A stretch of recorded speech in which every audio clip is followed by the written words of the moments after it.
Let me ask you some questions that you may be able to answer. Mr. Lyons, do you consider yourself a religious man? Yes, ma'am. Oh, yes. Okay, well, how do you think Judgment Day will work for you with so much blood on your hands? I'm not going to entertain that question. Oh, ma'am. okay, of course not. Do you think you're going to hell, Mr. Lyons? I'm not going to entertain. Of course not. How many government... The gentlelady will suspend. The gentlelady will suspend. This woman is an idiot. It astounds me that these people get into Congress. Well, actually, let me take that back. A lot of Democrats, they don't vote on logic, rationale, reason, common sense. A lot of it's about emotions and demonizing Donald Trump. And this is a perfect example. Emotions. She's talking to him like she's morally superior to him, as if she's God. What do you think Judgment Day is going to look like because you're enforcing our laws? Shut up. You're not God. You're never going to be God. And you're not morally superior. She sounds like an ignorant idiot. She's worried about blood on people's hands. Well, why don't we go to the mayor of Chicago and talk about Brandon Johnson, if that's the game she wants to play? This recently just happened. In broad daylight, middle of the day.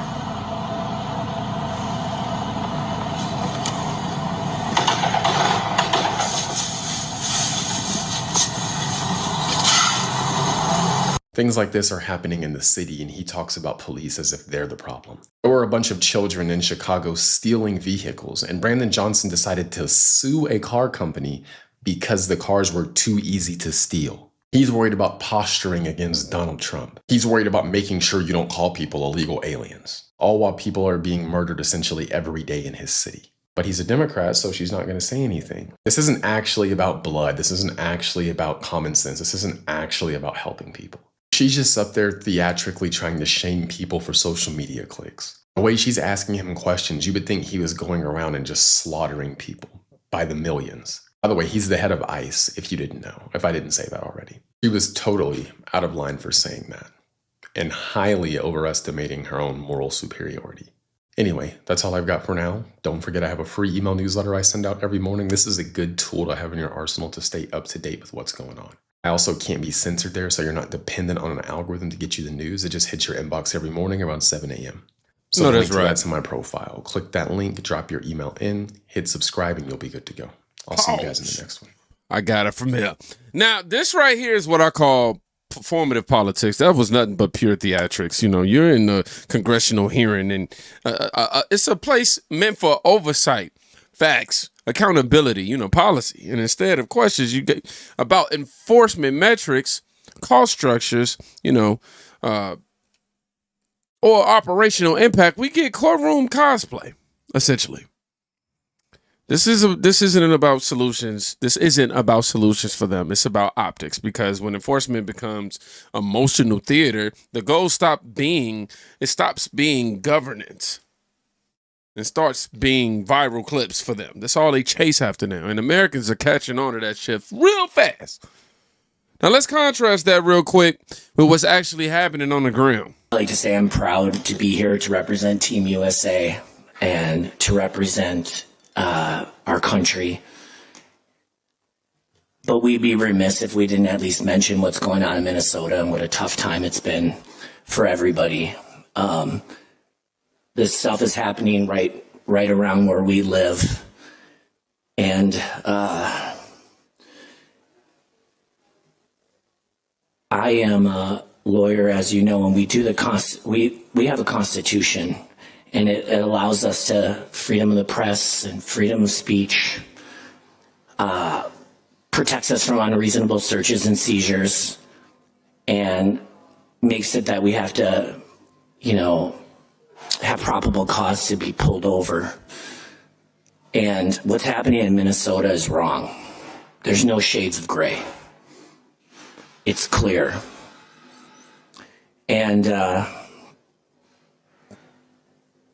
really love what's been happening there now, with people coming out, showing the love, the compassion, integrity, and respect for others that they don't know, and helping them out. And we love Minnesota for that. I want to make it clear that we are out here. We love our country. We're playing for the U.S. We're playing for Team USA. And we're playing for each other, and we're playing for our family and our friends that sacrificed so much to get here today. And that doesn't change anything, because what the Olympics means is excellence, respect, friendship.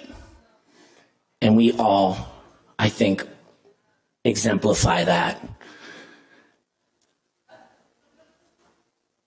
And we are playing for the people of Minnesota and the people around the country who share those same values, that compassion, that love, and that respect. But what about us? What? Now, here's what things get interesting. You've got an Olympic athlete stepping into the political arena declaring there's no gray area. And listen, everybody has the right to speak, but credibility matters. We're not going to say sugarcoat it, because when law enforcement operations are evaluated, they're judged on legal thresholds, probable cause, I'm sorry, excuse me, and procedural execution, not press conference emotion. And the gap between perception and reality, that gap is where confusion lives. That's where narratives form. That's where people get misled. Now, we move from talk to results. Attorney General Mayor Fry and law enforcement officials about increasing coordination in a lawful way between the county jails and ICE to avoid public safety threats being released back in the community. While we had our differences, one thing was clear: we all committed to public safety for all who live in the Twin Cities. We have made significant progress under the direction of President Trump, working with state and local officials here in Minnesota, and I expect that to increase in the coming weeks. We continue to have discussions. I'll have discussions this afternoon. We currently have an unprecedented number of counties communicating with us now and allowing ICE to take custody of illegal aliens before they hit the streets. Unprecedented cooperation. And I'll say it again. This is efficient, requires only 1 or 2 officers to assume custody of a criminal alien target rather than 8 or 10 officers going into the community and arresting that public safety threat. This frees up more officers to arrest or remove criminal aliens.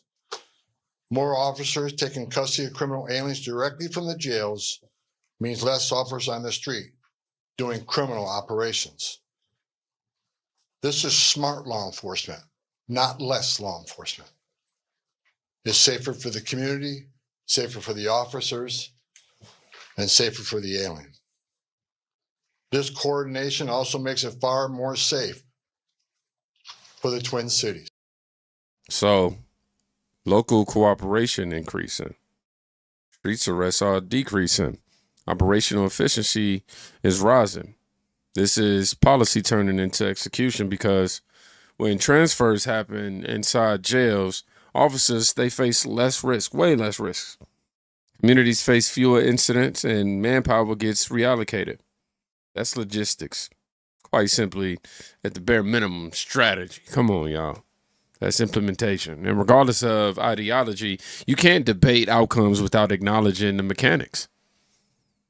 But here's where the narrative really shifts, though, because now the voices entering the conversation aren't political. I am tired of white Americans being told that they should feel like strangers in their own country. And I'm saying that as an immigrant. I'm here visiting the graves of my brothers that I served with.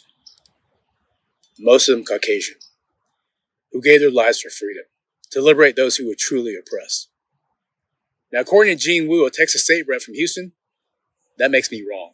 The day the Latino, African American, Asian, and other communities realize that they share the same oppressor is the day we start winning. Because we are the majority in this country now. We have the ability to take over this country. Wait, did you hear that? That word, oppressor? That wasn't an accident. That's an ideology. Because the fastest way to control people is to convince them they are victims. That's not empowerment. That's dependency. And that's how you distract and divide Americans by race and grievance, while real power quietly concentrates in Washington. That's not how citizens in a constitutional republic talk. That's how Marxists talk. The founders warned us about tyranny, and they were very clear about where it comes from. Not from your neighbor, not from your coworker. It comes from unchecked government power. Free people don't take over their country. We defend it. We limit government so no one elected or not can rule over the rest of us with an iron fist. So when an elected official at any level of government talks about power instead of limits, about taking over instead of serving, citizens should pay attention because words matter. They tell you how someone thinks about power, and that people who see power as something to seize will eventually try to use it that way. I spent 13 years as an American soldier fighting in 3 wars against tyranny, liberating those who were truly oppressed. And you know what? The men to my left and right came from all different colors: black, brown, red, yellow, but most of them were white. They didn't treat me like a victim. They measured me by whether I showed up, whether I did my job, and whether I had their six. They treated me like an equal. Those men weren't my oppressors. They were my brothers, my family. I escaped communism when Vietnam fell. I know what happens when governments try to convince people they are powerless and need to be liberated by the state. That's how free nations fall. The real threat to America isn't our neighbors, it's apathy. And a government that grows without limits while citizens stop pushing back. If we lose our country, it won't be because of corruption in government, but the complacency in the electorate. That's why I'm running for Congress. Because Washington doesn't need more grievance politics. It needs restraint, accountability, and representatives who believe Americans aren't powerless victims, but citizens who hold the power. It's not about where you were born. It's about where your allegiance lies. I'm Nick Tran, a combat veteran and political outsider, running for Texas 8th Congressional District. I've had enough. We've all had enough. Now let's fix this together. This is powerful messaging. Whether you agree with it or not, a veteran perspective, an immigrant perspective on top of that, a unity over grievance argument. And moments like this resonates because they bypass political branding and go straight into identity and experience. Something you can't sit there and debate. It reframes the conversation from group dynamics into, civic philosophy, from victimhood to agency, from division to national structure. And that's the type of messaging that disrupts media framing because it doesn't fit neatly into their pre-built boxes. But this next clip is where the emotion charge spikes. As an immigrant, I'm really sick and tired of you fake bitches and your fake freaking outrage. It's pathetic to me. Cause all these energy, all these outrage that all of a sudden you bitches have were nowhere to be found when you were seeing 9, 10, and 11-year-old girls showing up at the border pregnant by the smugglers. Zero.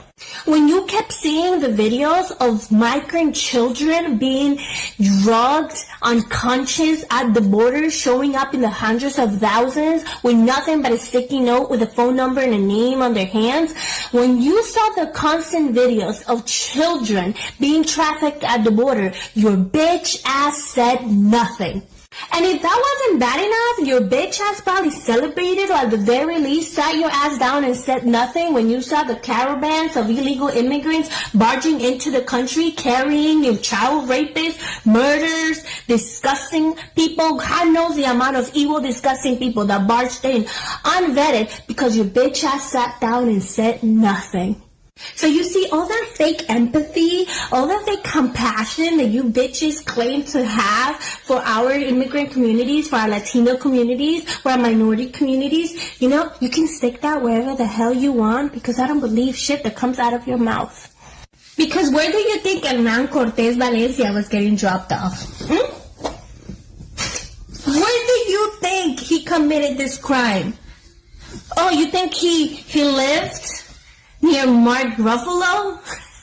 You think he lived there? Or you think he was getting dropped off in our community? Raping our children. Abusing our people. Where do you think they live? Where do you think these predators, illegal migrant predators, are living when they get picked up by ICE? Where do you think they live? With Billie Eilish? So you really did care about immigrants, our Latino communities, our people. You will be celebrating every time ICE comes into your neighborhood to pick these people up. But you don't. You don't give a shit about our communities. You don't. Now this is the clip that hits people in the gut, to be honest, because selective empathy accusations, they land hard. When someone inside the immigrant community says, you don't care, you didn't, and you didn't care then, so why are you trying to act like you care now? You know, the debate shifts completely. Now the conversation isn't enforcement versus compassion. You know, it becomes inconsistency versus inconsistency versus convenience. And consistency questions make narratives completely uncomfortable. But enforcement isn't theoretical. It shows up in real life situations. And that's what we're about to see. Guadalupe Lopez was inconsolable after she alleges ICE agents broke down her door, hit her in the head, and arrested her cousin, Jose Lopez, and took him into custody. He was like, if he doesn't come out, we're going to bust the door open. I'm like, bro, you don't have a warrant. You don't have anything. Like, what are you talking about? The ordeal began around 8 a.m. The family says Jose Lopez, who's in the country illegally, left his home on the 2800 block of North Barry and drove off to work. He soon realized ICE agents were waiting for him down the road. He tried to stop, but then they boxed him in. And then he said that he hit the brakes hard. He tried to make sure not to hit the car because obviously, you know, he knows. Family says Lopez drove back to the house and barricaded himself inside. Federal agents told the family Lopez struck their vehicle. When he wouldn't emerge, a standstill ensued. All the people bound to win. Protesters began arriving on scene as the federal agents awaited an arrest warrant. Say hello, everyone. Guadalupe Lopez went live on Instagram and recorded this ICE agent waving at her. Hey. After securing the warrant, agents stormed the house and arrested Lopez. State Representative Joe Webster, a Democrat who represents the district, was among those who arrived on scene before the arrest. He condemned the actions of federal agents. They sort of invaded this street, cordoned it off, and have traumatized our community. And again, so far, ICE has had no comment, but I'm told by a spokesperson that a statement is forthcoming. Live in Trooper, Chad Perdelli, Channel 6, Action News. Back to you guys. Yeah, it was a tense afternoon there, Chad. And then we got this, y'all. The human side of enforcement reality. Emotion, fear, chaos, confusion. Because immigration policy isn't just headlines. It plays out in homes, neighborhoods, you know, with families. That complexity is why this debate never disappears. But actually, what's undeniable here is this. We're watching a major shift in national conversation, right? Immigrant voices challenging narratives, veterans reframing identity debates, local governments altering cooperation, federal enforcement intensifying, public reaction escalating. It's not a moment. That's what I'm saying. It's a transition.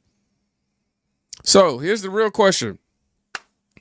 Is this a temporary cycle or just the beginning of a permanent policy realignment? Let me know y'all thoughts below.